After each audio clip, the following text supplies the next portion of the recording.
Madame raconte des histoires. Bonjour et bienvenue à toi chez Madame raconte des histoires. Aujourd'hui, je t'emmène à l'aventure avec le roi lion. Alors si tu es prêt, c'est parti! Ce matin-là, tous les animaux de la savane africaine se sont réunis au pied du rocher du lion pour célébrer un heureux événement. Sous un soleil resplendissant, Rafiki, sage parmi les sages, s'avance et leur présente un petit lionceau. Voici Simba. Un jour, il régnera sur la savane. Derrière le vieux babouin, le roi Mufasa et la reine Sarabi se réjouissent eux aussi. La naissance de leur fils marque pour tous un nouveau cycle de vie. Seul Scar, le frère du roi, n'a pas participé à la cérémonie. Très jaloux, il rêve de devenir roi à la place de Mufasa et cherche donc constamment à se débarrasser de lui. Un soir, il dévoile à Simba l'emplacement d'un cimetière d'éléphants, non sans ajouter avec perfidie qu'il est très dangereux de s'y aventurer. Bien entendu, le lionceau s'y précipite aussitôt avec son ami Nala. Zazu, l'oiseau de confiance du roi, les accompagne un moment jusqu'à ce qu'ils parviennent à le semer. Mais une fois arrivés au cimetière, les lionceaux se retrouvent face à 3 hyènes affamées. Heureusement, prévenu par Zazu, Mufasa surgit juste à temps pour les protéger. Hérissé de colère, le roi lion repousse les hyènes. Puis, il ramène les lionceaux à l'abri du rocher, non sans les gronder fermement. « Mais papa, je voulais seulement faire preuve de courage, comme toi, » se justifie Simba. « Le courage n'est rien sans sagesse, » répond Mufasa. « Regarde les étoiles, Simba. Tous nos ancêtres le contemplent de là-haut. Ils éclaireront ton chemin comme ils le font pour moi. » Cependant, non loin, les hyènes rejoignent leur maître, qui n'est autre que Scar. Même si son premier plan a échoué, le renégat n'est pas à court d'idées. Le lendemain, il s'approche de Simba. « Ton père te prépare une surprise.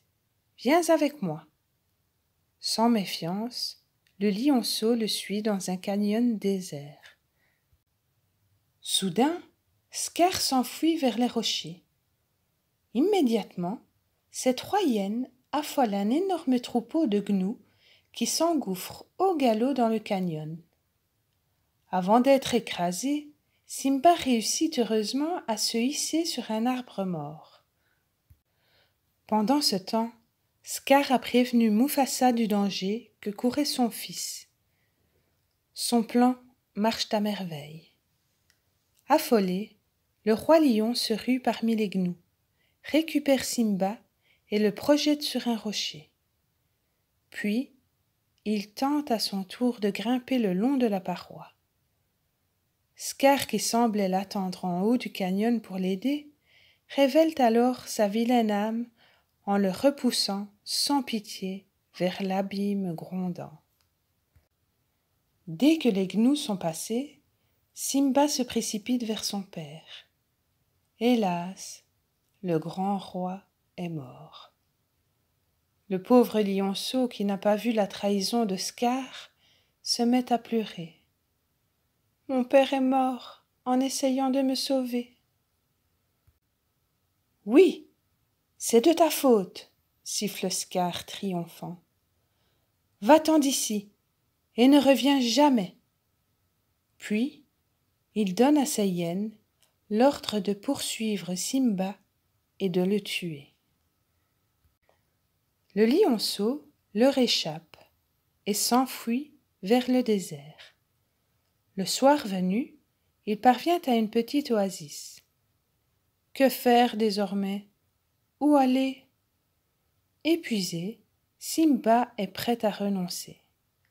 C'est alors que Timon, une drôle de mangouste, et Pumba, un phacochère gourmand, décident de l'aider. Grâce à eux, Simba reprend peu à peu goût à la vie. Et avec le temps, Timon, Pumba et lui deviennent inséparables. Les mois ont passé.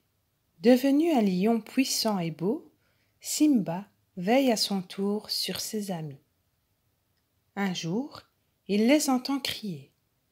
Une jeune lionne les attaque. Simba bondit, s'interpose et s'arrête net de rugir.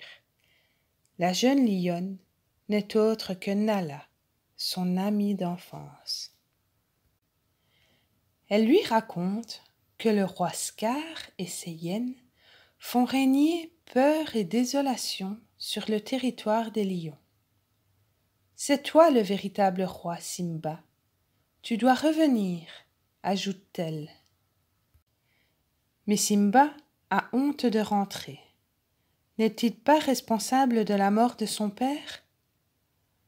Ce soir-là, le vieux Rafiki vient à son tour lui parler. Et soudain, Mufasa lui-même apparaît dans le ciel. « Tu es le roi, Simba, dit-il d'une voix forte. Tu dois retourner au rocher du lion. » Convaincu, Simba décide de rejoindre sa mère et les autres lionnes. En le voyant, Scar est si impressionné par sa taille et la force de ses rugissements qu'il le prend d'abord pour Mufasa. Puis il ordonne à ses hyènes d'attaquer. Soudain, durant le combat, Simba glisse le long de la falaise. « Je vais te tuer comme j'ai tué ton père !» gronde alors Scar en bondissant sur le rocher. Ce terrible aveu donne à Simba l'énergie de remonter, de se battre et de pousser dans le vide son vieil ennemi. Mufasa est vengé. Quelques mois plus tard, un nouveau-né est présenté au rocher du lion. Côte à côte, le roi Simba et la reine Nala regardent le sage Rafiki lever le bébé vers le ciel. Et tous se réjouissent, car tous savent qu'avec lui, un nouveau cycle de vie commence sur la terre des lions. Si tu as aimé cette histoire, n'oublie pas de mettre un gros pouce bleu et de t'abonner à la chaîne. Gros bisous, à bientôt!